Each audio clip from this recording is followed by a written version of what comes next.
I want to talk to you about the greenhouse effect.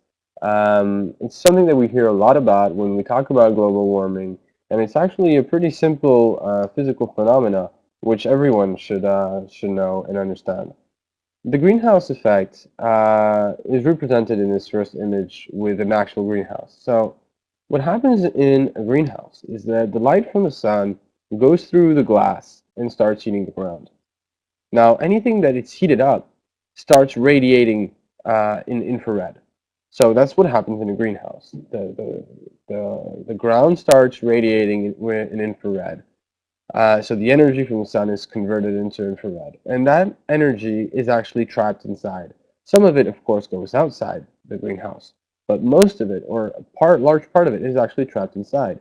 And that's why the temperature inside the greenhouse is actually much higher than outside. It's always more warmer inside a greenhouse than outside. Now, how is that related to global warming? Actually, what happens on the planet with greenhouse gases is actually very similar. It works in the same way.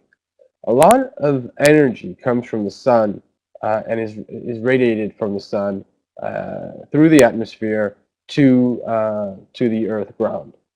Now, just as in the greenhouse, that light is transformed into infrared radiation. So the ground starts radiating infrared. But because of the greenhouse gases, which will behave just like the glass windows in a greenhouse, a lot of that energy is actually trapped and goes back and stays inside the atmosphere, raising the global temperature.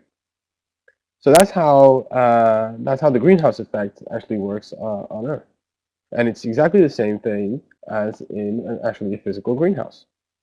So here you go. I hope this was clear and that it helped you understand how the greenhouse effect works.